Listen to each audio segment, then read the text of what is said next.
इसलिए हमारे यहाँ कहा गया कि साधन में उतना सामर्थ्य नहीं है जितना संबंधों में। किसी जगह आपको बुलाया जाए और वहां आपका 1 लाख का फायदा होता हो, लेकिन आप अस्वस्थ हैं, आप व्यस्त हैं, आपका मन नहीं है तो नहीं जाएंगे कि नहीं समय नहीं है मेरे पास, मेरा मन नहीं है, मेरी इच्छा नहीं, जाएंगे। लेकिन बोलो उसी व्यस्तता के बीच और उसी अस्वस्थता के बीच आपकी बेटी के घर बेटी की शादी होगी तो जाओगे कि नहीं जाओगे? वहां लाख काम छोड़ के जाना पड़ेगा। बोले क्यों? बोले वहां संबंध है।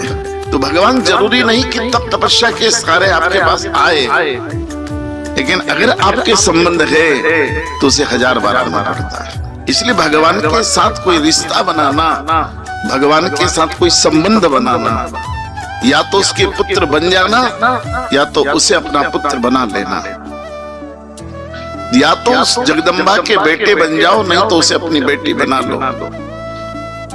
उसके साथ कोई ना कोई रिश्ता जरूर बनाना। और इस संबंध बनाने की ही घटना को कह दिया महाराज मनु ने कि चबहु तुम ही समान सुत प्रभु सन कवन बुलाओ।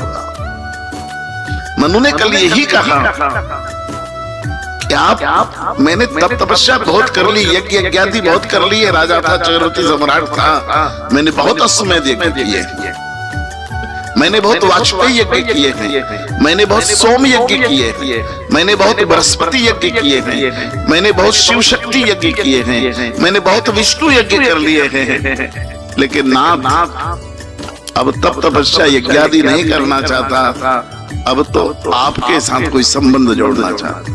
इसलिए चबहु तुम ही समान सुत प्रभु सन कवन दुराओ। अब आपके साथ में रिश्तेदारी चाहता हूं, आपके साथ संबंध चाहता हूं, और भगवान को पुत्र बना लिया। इसलिए मानस का ये प्रकरण बहुत आपको और मुझे आग्रह करता है कि दुनिया के साथ तो आप नाते जोड़ते ही हैं, किसी को कोई ना कोई रूप में आप संबंध जोड़ते ही हैं, लेकिन मनुष्य जीवन की सार्थकता तो तब है जब हमारा भगवान के साथ कोई संबंध हो जाए। और बनाया गया संबंध, मैं घटना बताता हूं कि हमारे यहाँ रिश्ते और संबंध कितने महत्वपूर्ण होते हैं। एक भक्त के सामने भगवान आए, भगवान ने कहा मुझे पहचान लिया? बोले हाँ अच्छे से पहचान लिया, तभी तो प्रणाम कर रहा हूं आपको। बोले मैं ईश्वर हूं ना? बोले नहीं आप ईश्वर नहीं हैं। मैं परमात्मा हूं? बोले आप परमात्मा नहीं हैं। बोले मैं देवता हूं? बोले आप देवता भी नहीं हो। बोले मैं भगवान हूं? बोले आप भगवान भी नहीं हो। वो ईश्वर जोर से हंसा कि जब तू मुझे ईश्वर भी नहीं मान रहा है, देवता भी नहीं मान रहा है, परमात्मा भी नहीं मान रहा है, भगवान भी नहीं मान रहा, तो फिर क्या खाक पहचाना तूने? लगता मुझे पहचाना नहीं तूने। उस भक्त ने कहा नहीं मैंने पहचान लिया आपको, नहीं तो मैं प्रणाम नहीं करता। बोले मैं कौन हूँ? तो उसने हाथ जोड़कर कहा तू ईश्वर किसी और का होगा, तू भगवान किसी और का होगा, तू परमात्मा किसी और का होगा, तू परब्रह्म किसी और का होगा, अरे तू देवता भी किसी और का होगा, मेरा नहीं। बोले मेरा क्या है? बोले मेरा तो तू एक ही है। बोले क्या? बोले त्वमेव माता च पिता त्वमेव बंधुश्च सखा त्वमेव।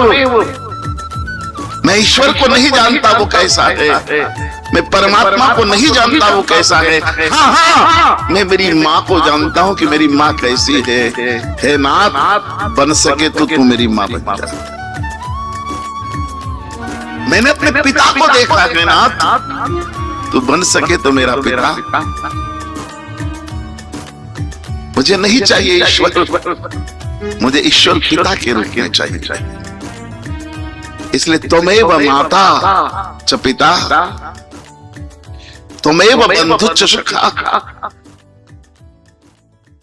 बुद्ध कौशिक मुनि इसी बात को महामुनि विश्वामित्र की प्रेरणा से लिख देते हैं।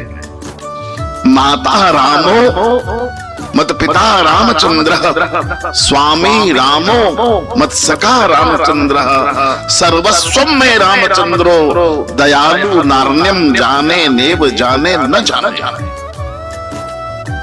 राम मेरी माँ है, राम मेरे पिता है, राम मेरे सखा है, राम मेरे स्वामी है। मैं राम को इसके अलावा किसी और रूप में नहीं जानता। ये बुद्ध कौशिक मुनि का परमात्मा के संबंध है। माता रामो मत पिता रामचंद्र स्वामी रामो मत सखा